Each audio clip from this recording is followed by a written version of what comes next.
एक दूसरा टॉपिक 1857 के विद्रोह में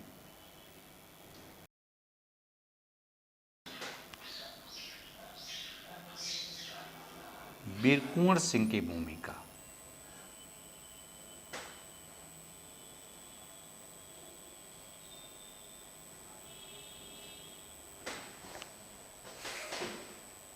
है ना, वीर कुंवर सिंह ने 1857 के विद्रोह में क्या भूमिका अदा किया है, उस पर अक्सर प्रश्न पूछी जाती है। तो वीर कुंवर सिंह की जो भूमिका है, देखो अक्सर आप देखोगे जो किताबें आपको उपलब्ध है उसमें वीर कुंवर सिंह द्वारा किए गए इवेंट की चर्चा होती है कि इतने तारीख को ये युद्ध हो गया, इतने तारीख को वो युद्ध हो गया, उतने तारीख को वो युद्ध हो गया। भूमिका जो होती है, रोल जो होती है किसी लीडर की, आप क्या कर रहे हो, किसी लीडर की रोल का मूल्यांकन कर रहे हो। तो किसी लीडर के रोल का मूल्यांकन केवल और केवल इवेंट से नहीं कर सकते हैं, ठीक है। लीडर का रोल, और खास करके इस तरह के लीडर का रोल, है ना, का अगर आप मूल्यांकन करोगे तो इंट्रोडक्शन में ही कुछ चीज़ें हमें लिखनी पड़े, राइट। और क्या लिखनी पड़ेगी इंट्रोडक्शन में? तो इंट्रोडक्शन में जो चीज़ें आप लिखेंगे कि इतना तो आप जानते ही होंगे कि वीर कुंवर सिंह भोजपुर में जगदीशपुर के जमींदार थे, है ना, और वे कुशल योद्धा, नेतृत्वकर्ता, संगठनकर्ता, समन्वयकर्ता एवं कुशल प्रशासक थे, राइट। ये इंट्रोडक्शन में आप लिखें। तो जैसी भूमिका की बात करेंगे कि आखिर इन्होंने क्या रोल अदा किया, 1857 का जो विद्रोह हो रहा, उस विद्रोह में कुंवर सिंह क्या भूमिका अदा कर रहे हैं। तो पहला क्या है कि कुशल नेतृत्व करता है, कुशल नेतृत्व करता। अब देखो एक चीज हमेशा याद रखना है कि वीर कुंवर सिंह जैसा और भी देसी रियासत के राजा होंगे तो दानापुर का जो सैनिक है उन्हीं के पास क्यों गया, और के पास भी तो जा सकता था। एक तो इस पे आपको ध्यान में रखना है। तो 1857 के पहले ही वीर कुंवर सिंह का जो अपने इर्द गिर्द में जो रोल था उससे उन्होंने एस्टेब्लिश कर लिया था कि I am the best leader, है ना। जैसे किसी लीडर का आप मूल्यांकन करेंगे तो वो लीडर जब इवोल्व करने लगता है तो धीरे धीरे इर्द गिर्द के लोगों को अपने साथ जोड़ने लगता है और इर्द गिर्द के लोग भी यह मानने लगते हैं कि यह एक अच्छा लीडर है, ठीक है। तो पहला कि ये एक बेस्ट लीडर के रूप में अपनी भूमिका अदा करते हैं। तो बेस्ट जो लीडर है, जो लीडर होता है उसके पास लीड भी करना है, अपने को बचाना भी है और नेतृत्व को इस तरह से लेके चलना है कि आगे भविष्य में अगर हमें कुछ हो जाए तो दूसरा उस जगह को संभाल ले, है ना। अगर हमें कुछ हो जाए तो दूसरा हमें संभाल ले। तो ये जो ऐसे नेतृत्व करता है जो सैनिक और असैनिक दोनों ही जनता को लीडरशिप प्रदान करते हैं। एक चीज ध्यान में रखना है कि मिलिट्री कमांडर जब मिलिट्री यहाँ से जाता है तो उसका भी ये कमांडर बनते हैं, और जब जनता विद्रोह में शामिल होती है तो जनता का भी कमांडर बनते हैं। ये बड़ा आसान नहीं है, ये बहुत ही डिफ़िकल्ट टास्क है कि आपके लीडरशिप में जो है आम पब्लिक भी युद्ध करे और ट्रेंड सैनिक भी युद्ध करे। ध्यान ये रखना है कि आम पब्लिक भी आप ही के लीडरशिप में युद्ध करे और एक ट्रेंड जो मिलिट्री है वो भी युद्ध करे, और इन दोनों को जो है ये आपस में मिला के और दोनों ग्रुप का लीडर बन के, और जब वे यहाँ से सैनिक जाते हैं और इन सैनिकों को लीडरशिप प्रदान करते हैं और लीडरशिप प्रदान करके फिर आरा पर अधिकार करते हैं। ठीक है, जब आरा पर अधिकार करते हैं तो उस आरा पर अधिकार के बाद उनकी सेना में एक तो असैनिक जनता भी थी जो कि मिलिट्री के रूप में प्रशिक्षित नहीं थी, और एक सैनिक भी थे जो कि मिलिट्री के रूप में प्रशिक्षित थे। दोनों को लीड करते हैं, राइट। दोनों में अनबन नहीं होता है। जैसे कोई मिलिट्री में अगर प्रशिक्षित है तो उसमें ये रहेगा कि भाई ये क्या लड़ेगा ये लोग, है ना, इसमें बेहतर तो हम लड़ सकते हैं। लेकिन दोनों उनको एक्सेप्ट करते हैं और उनके सहयोग से जो अंग्रेज कमांडर है उसको पराजित भी करते हैं और एक तरह से आरा पर अधिकार भी कर लेते हैं। तो पहला पॉइंट्स तो आपको इसमें ध्यान रखना है कि वो एक युग नेतृत्वकर्ता के रूप में सामने उभरते हैं। दूसरा, इसी में मैं कह रहा हूँ कि युग जो नेतृत्वकर्ता होता है इसका काम है कि द्वितीय पीढ़ी के नेतृत्व का विकास करे।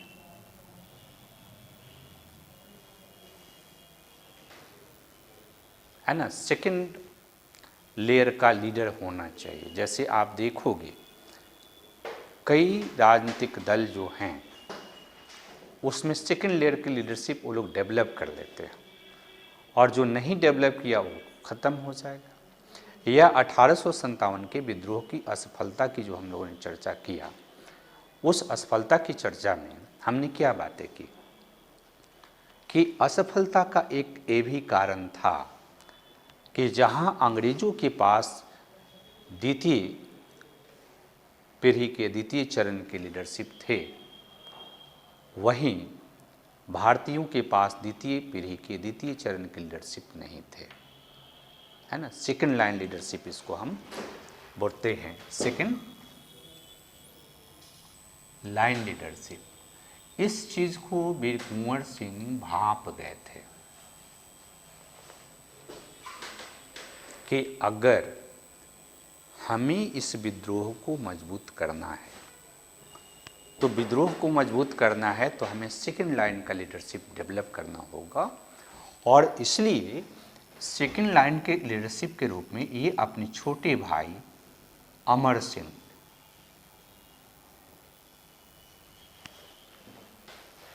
को डेवलप करते हैं। ध्यान रखना है। और एक चीज़ और ध्यान में रखना है कि अमर सिंह भी, जब वीर कुंवर सिंह जो लीडरशिप डेवलप करते हैं, जिस लीडरशिप के माध्यम से वो आंदोलन को संचालित करते हैं, जैसे आप देखोगे मैंने बताया ना कि ज़्यादातर बुक्स में इवेंट लिखा हुआ है। उस इवेंट में उसकी भूमिका के बारे में, उसकी जो रोल है वो स्पेशलाइज नहीं होती है। तो एक तो खुद एक योग्य लीडर हैं, उस लीडर का गुण क्या है कि वो सैनिक को भी जोड़ता है और उतनी बड़ी शक्ति को आरा में पराजित करता है। ठीक है, दूसरा हम कह रहे हैं कि सेकेंड लाइन लीडरशिप डेवलप किए, उसमें अमर सिंह को डेवलप किए, और अमर सिंह को डेवलप किए तो यह अमर सिंह भी सैनिक और असैनिक दोनों को नेतृत्व देता है, सैनिक एवं असैनिक। अब बताओ कि इसके पास जो सैनिक आ रहा वो कहाँ से आ रहा है ना। कोई भी चीज़ जब आप करते हैं, कंटेंट आपका अगर बेहतर है तो आप इससे लड़ाई में जो बीपीएससी का एग्ज़ाम है इसको क्वालिफाई कर जाते हैं। तो यहाँ पर जो इनके लीडर में आ रहा सैनिक, तो झारखंड में रामगढ़ बटालियन ने भी विद्रोह किया था, ध्यान ही रखना। झारखंड में रामगढ़ बटालियन ने विद्रोह किया था, और रामगढ़ बटालियन का जो सेना है वो धीरे धीरे चल करके और आपका सासाराम वगैरह, कैमूर, औरंगाबाद वगैरह होते हुए वहाँ जाके अमर सिंह से मिलता है और अमर सिंह के लीडरशिप को स्वीकार करता है। तो अमर सिंह की लीडरशिप में भी आप देखोगे कि वहाँ पर उस तरह की क्वालिटी दिखती है जो कि वीर कुंवर सिंह में दिख रही है, और इसको वीर कुंवर सिंह ने पूरी तरह से प्लानिंग से किया था, और इसलिए उनकी भूमिका बहुत ही महत्वपूर्ण है। राइट। तीसरा इंपॉर्टेंट चीज कि वीर कुंवर सिंह एक कुशल योद्धा तो हैं, कुशल रणनीतिकार हैं, हालांकि उन्होंने अंग्रेजों को आरा में पराजित किया, लेकिन उनको पता था कि अंग्रेजों की जो शक्ति है वो बहुत मजबूत है, और उस मजबूत शक्ति के सामने हम डायरेक्ट फाइट नहीं कर पाएंगे। राइट, डायरेक्ट फाइट नहीं कर पाएंगे। तो एक तो इन्होंने क्या किया कि छापामार युद्ध प्रणाली का उपयोग किया। राइट, छापामार युद्ध प्रणाली। और जब अंग्रेजों ने आरा पर कब्जा कर लिया, उसमें ये पराजित हो गए, उन्हें पता था कि उतनी बड़ी शक्ति के साथ हम फाइट नहीं कर सकेंगे, तो फिर इन्होंने आरा को छोड़ा। राइट, और इसके साथ छापामार युद्ध चलते रहा। अमर सिंह और अदर सैनिक लोग छापामार युद्ध कर रहे हैं, और फिर इनके बीच ये दिमाग में आया कि अगर हमको विद्रोह को सफल करना है, इस विद्रोह को सफलीभूत करना है, तो हमको क्या करना पड़ेगा? समन्वय करना पड़ेगा।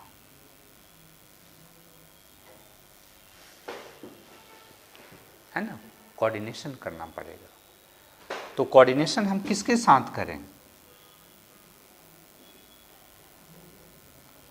जैसे इनको लगा कि अंग्रेजों के पास इतनी शक्ति क्यों है, क्योंकि उसके पास एक प्लान्ड सैनिक है, बहुत बड़ा सैनिक है, जिसको ट्रेनिंग भी दिया गया है। लेकिन उस समय ये वाच कर रहे हैं कि हमारे यहाँ विद्रोह तो कई जगहों पर हुआ है, लेकिन विद्रोहियों के बीच आपस में कोऑर्डिनेशन नहीं है, आपस में समन्वय नहीं है। तो 1857 के विद्रोह में यह बंदा एकमात्र ऐसा लीडर है, जो लीडर जो है अलग अलग लीडर से संपर्क करता है और उनको मोटिवेट करता है कि हम एक मंच पर आकर के और अंग्रेजों के विरुद्ध फाइट करें। ये बहुत बड़ी वीर कुंवर सिंह की भूमिका है, जिसको आम तौर पर जब आप पढ़ते हो, जब पुस्तकें पढ़ते हो, जिसमें हाईलाइट नहीं किया गया है। जैसे हमने जब 1857 के विद्रोह की असफलता का कारण हमने पढ़ा था, तो उसमें मैंने कहा था कि सामान्यतः जो विद्रोही नेता हैं, उन विद्रोही नेताओं के बीच आपस में कोऑर्डिनेशन का अभाव है, आपस में समन्वय नहीं कर रहे। लेकिन एकमात्र लीडर उनके बीच दिखाई देता है, वो है वीर कुंवर सिंह। राइट, जो समन्वय करने का प्रयास करता है, ये इनकी बहुत बड़ी भूमिका है। क्योंकि वीर कुंवर सिंह तात्या टोपे से मिलते हैं,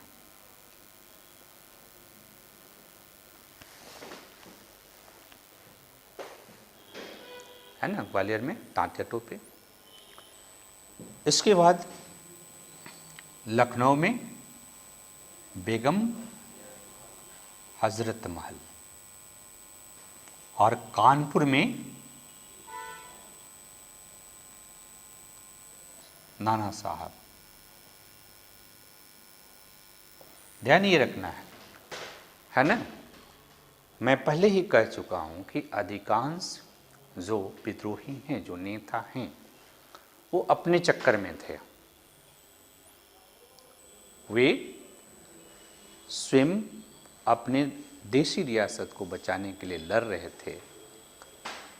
यह एक ऐसा लीडर थे जिन्होंने अपनी, इनकी जो रियासत है, उस रियासत को तो बचाने का प्रयास किया, बट उससे ज़्यादा जब ये कमज़ोर पड़ते हैं तो इनको ये बात समझ में आती है, महसूस होती है कि भाई जब तक हम लोग आपस में विद्रोही मिलकर नहीं लड़ेंगे तब तक आंदोलन सक्सेस नहीं होगा, मिलना पड़ेगा। और उससे मिलने पड़ने के लिए, मिलाने के लिए लोगों को अपने भाई अमर सिंह को बिहार में नेतृत्व प्रदान करके, जैसे हमने पहले ही आपको कहा कि सेकेंड लाइन का लीडरशिप बहुत ज़रूरी है, लीडरशिप डेवलप करना। तो इन्होंने अपने भाई अमर सिंह को लीडरशिप प्रदान किया सेकेंड लाइन का, और फिर वहाँ से ये बिहार से निकल पड़ते हैं और फिर जा कर के तात्या टोपे से मिल करके उसी विद्रोह में शामिल होने के लिए प्रेरित करते हैं। बेगम हजरत महल के साथ मिल करके प्लान करते हैं कि कैसे लखनऊ में विद्रोह को और ज़्यादा प्रभावी बनाया जा सके।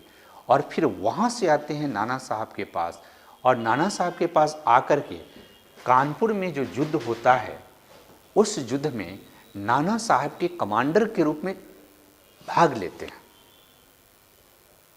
ध्यान ये रखना है कि केवल ये ऐसा नहीं है ना, कि यहाँ से जा रहे हैं, बात कर रहे हैं। अल्टीमेटली नाना साहब को एग्री कराते हैं, और नाना साहब जब युद्ध लड़ रहे हैं उसमें नाना साहब के कमांडर के रूप में कुंवर सिंह कानपुर में युद्ध लड़ते हैं और उसमें विजयी भी होते हैं। ठीक है, जब कानपुर में युद्ध समाप्त हो जाता है तो फिर कुंवर सिंह वहाँ से अपनी सेना को लेकर के और चल देते हैं।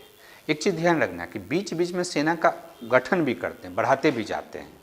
यानी कि जो लोग जनता थी जो विद्रोह कर रही थी उसको अपनी सेना में शामिल भी कर रहे हैं। जब कानपुर की घटना हो जाती है तो ब्रिटिश सरकार जो है पूरी तरह से उसे लगने लगता है कि कुंवर सिंह बहुत बड़ा लीडर के रूप में है और उसे पराजित करना बहुत ज़रूरी है। ठीक है, इसके लिए पूरी वो लोग प्लान करता है, और प्लान करता है तो कुंवर सिंह क्या करते हैं कि अपनी सेना को दो भागों में बांट देते हैं, और एक भाग जो सेना है अंग्रेजी सेना से लड़ने के लिए छोड़ देते हैं, और दूसरी सेना को लेकर के ये वापस जगदीशपुर की ओर चल देते हैं। ठीक है, फिर वहाँ पर गंगा नदी के तट पर भी युद्ध होती है, गोली लगती है इनको बाँह में, और फिर उस बाँह को काट देते हैं, और फिर वापस 1858 तक ये जगदीशपुर पहुँचते हैं, जहाँ फिर एक लड़ाई होती है। उस लड़ाई में वीर कुंवर सिंह विजयी होते हैं, लेकिन घायल होने के कारण इनकी मृत्यु हो जाती है। तो एक तो ये बड़ा इम्पॉर्टेंट है जहाँ पर आप इनकी भूमिका को देखते हैं। इसके अलावा एक और चीज़, अगर आप भूमिका को देखने का प्रयास करो तो उसमें सामाजिक समन्वयकर्ता भी हैं। देखो वहाँ कोऑर्डिनेशन किसके बीच कर रहे हैं? नेताओं के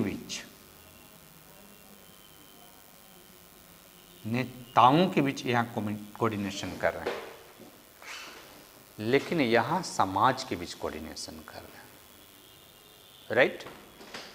और कोऑर्डिनेशन करने का काम ये पहले से ही करते रहे हैं। कुंवर सिंह के बारे में अगर आप पढ़ोगे डिटेल्स अंदर जा कर के, तो इन्फॉर्मेशन मिलता है कि कुंवर सिंह ने 1857 से पहले ही समाज के विभिन्न वर्गों के कल्याण के लिए कुछ कुछ किया करते थे, है ना।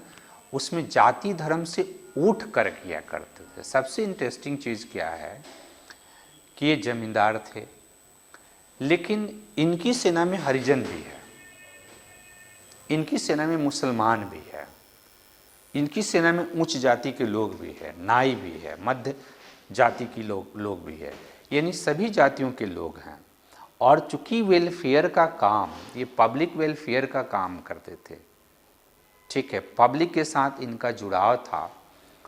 तो और जब विद्रोह हुआ और जब इनको लीडरशिप के लिए सैनिकों ने इनके साथ संपर्क किया और ये लीडरशिप को एक्सेप्ट कर लिए, तो लीडरशिप को एक्सेप्ट करने के बाद इन्होंने महसूस किया कि ये लड़ाई सैनिकों के बीच नहीं है, और हम सैनिक के बल पर अगर लड़ाई करेंगे तो फिर इस लड़ाई में हमें विजय नहीं मिलेगी। तो हमें जनता को लेना चाहिए, और जनता को लेने का मतलब है कि सभी सामाजिक वर्गों का भागीदारी।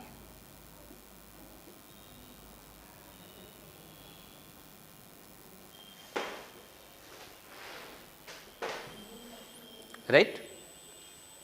तो सभी सामाजिक वर्गों की भागीदारी का मतलब कि किसी भी वर्ग को ऐसा नहीं लगे कि विद्रोही उसके हार्म पहुंचा रहे हैं, है ना। आमतौर पर भारत में निम्न जाति के लोग नहीं शामिल होते थे, अपर कास्ट के लोगों द्वारा जो नेतृत्व किया जाता था उसमें, क्योंकि वो तो उसको जातिगत विभेद लोग इतने करते थे कि भाई आप हमको टच नहीं करो तो हम कैसे आप उसमें जाएं।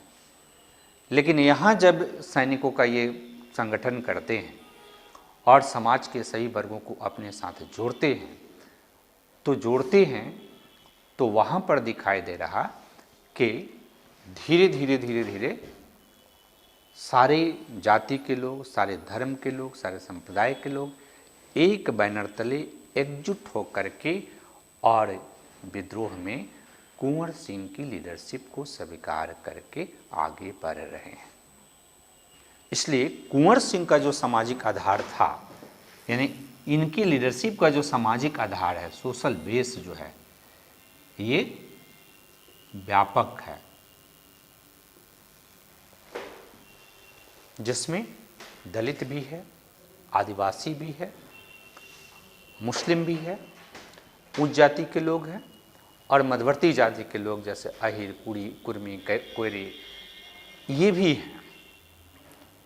तो ये एक ऐसा सामाजिक वर्ग बनता है कि कम से कम इस एरिया में, ठीक है, कोई भेदिया नहीं मिलता है अंग्रेज़ों को कि बताए कि भाई कहाँ है। अंग्रेजी जब सरकार ने आरा पर अधिकार कर लिया, तो अधिकार करने के बाद उसकी तो स्ट्रेटजी होती है ना कि कुछ सामाजिक वर्गों को अपने साथ मिला लें, ताकि उनके सहयोग से जो है हम विद्रोह को धीरे धीरे समाप्त कर देंगे। लेकिन यहाँ पर वो फेल होता है, क्योंकि जो देखो कौन सा वर्ग मिलेगा, जो शोषित वर्ग है उसको बोलेगा कि उच्च जाति के लोग, उच्च वर्ग के लोग आपका शोषण करते हैं।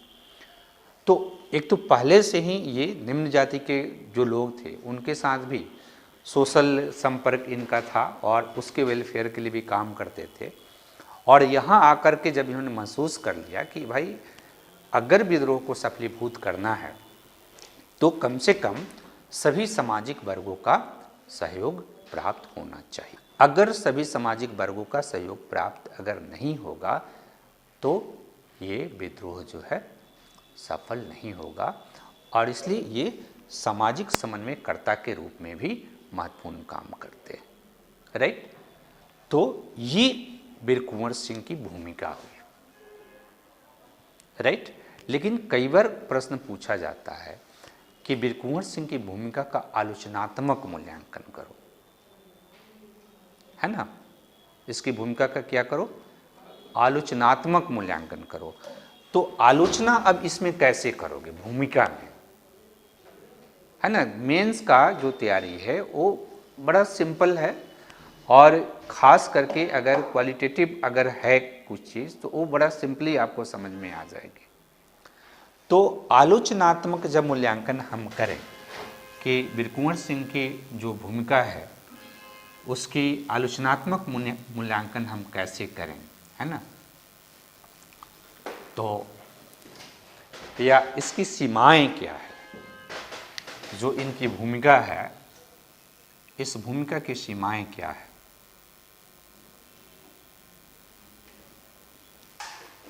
लिमिटेशंस क्या है। और देखो जब आप सोचोगे लिमिटेशंस के बारे में तो पहला एक चीज़ तो आप जान ही रहे हो कि कुंवर सिंह भी असफल ही रहे, है ना। तो असफल होने में कुछ इनकी कमियां थी, ठीक है। कमियां क्या थी, सीमाएं क्या थी, कि एक तरह से इनकी नेतृत्व में भी किया गया विद्रोह पुनर्स्थापन विद्रोह था। ध्यान नहीं रखना, किस लिए विद्रोह कर रहे थे, अपने जमींदारी को, अपने रियासत को बचाने के लिए विद्रोह कर रहे थे, करेक्ट, कि भारत को स्वतंत्र कराने के लिए। हाँ, तो ये तो बहुत बड़ी कमी है। दूसरा बात यह है कि चूंकि जब विद्रोह सफलीभूत हुआ आरा में, तो आपके पास प्लान नहीं है कि सफलीभूत हुआ तो इसको सस्टेन कैसे करें। मेरी बात समझ रहे हैं, कि जैसे आरा पर आपने कब्जा कर लिया, ठीक है, तो आरा पर कब्जा करने के बाद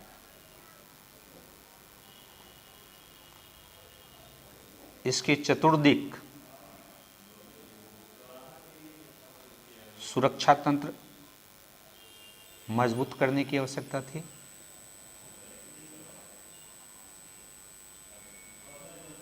है ना। जब इनको यहां से दानापुर से सैनिक गया,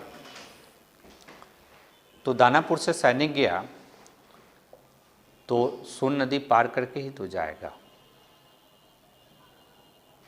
ठीक है। आरा तक चला गया, तो अगर ये हाईली अलर्ट होते तो जो आरा है उसको चारों तरफ से कई लेयर में अपने सैनिकों से सील कर देते, कई लेयर बना लेते, और इधर से सैनिक नहीं जाए तो सोन नदी में लेयर बना देते, उधर से गंगा नदी से लेयर बना देते, पश्चिम से लेयर बना देते, दक्षिण से लेयर बना देते, लोगों को खड़ा कर देते कि आपको बचाने की ज़रूरत किसकी होती है। देखो सेना क्या करता है, वो कई लेयर लगाता है, कि पॉइंट ये है सबसे इम्पॉर्टेंट, तो इसके चारों तरफ 4-5 लेयर सुरक्षा तंत्र हम खड़ा करेंगे, कि एक लेयर तंत्र गिरा तो दूसरा लेयर तंत्र उसको बचा लेगा, तीसरा लेयर तंत्र उसको बचा लेगा, ऐसे करके कई सुरक्षा तंत्र खड़ा किया जाता है, जो कि इन्होंने नहीं किया था, ठीक है। अगर वैसा होता तो बहुत जल्द जो है आरा पर अंग्रेजों का अधिकार नहीं होता, ठीक है। और जैसे ही आरा पर अंग्रेजों ने अधिकार किया तो एक और गलती कर बैठे कि बिना बिहार में आंदोलन को मजबूत किए बिहार से बाहर निकल गए। अगर आप आंदोलन कर रहे हैं, ठीक है, ये बहुत इनकी पॉजिटिव बात थी, हम लोगों ने चर्चा किया, जिसमें हम लोगों ने बातें किया कि किस तरह से ये कोऑर्डिनेशन कर रहे हैं। लेकिन कोऑर्डिनेशन तो तभी फायदेमंद होगा ना जब आप अपने यहाँ उसको मजबूत कर दिए, ठीक है, तो वीर कुंवर सिंह बहुत दिनों तक बिहार से गायब रहे, बिहार से बाहर रहे और चले गए तांत्या टोपे से मिलने, बेगम हजरत महल से मिलने, नाना साहब से मिलने। ये पॉजिटिव चीज़ें हैं, हमने लिखा भी है। लेकिन तब जो यहाँ गैप क्रिएट हुआ, उस गैप को वीर कुंवर सिंह के भाई अमर सिंह उतना बेहतर तरीके से पूरा नहीं कर सके, है ना। अगर वीर कुंवर सिंह और कुछ दिन रहकर इस एरिया में, बिहार में अपने आंदोलन को मजबूत किए होते तो शायद बिहार में आंदोलन और मजबूत हो गया होता, और उसके बाद उन लोगों से कोऑर्डिनेशन करते तो बिहार के साथ यूपी और ये एरिया लग के एक बहुत मजबूत आंदोलन का गढ़ बन जाता, जिसको अंग्रेज़ों को पुनः पराजित करना बहुत ही मुश्किल हो जाता। राइट। और इसलिए इस विद्रोह में जो कुंवर सिंह हैं, उनकी जो भूमिका है, उस भूमिका की सीमाएं हैं, राइट, लिमिटेशंस हैं। इसके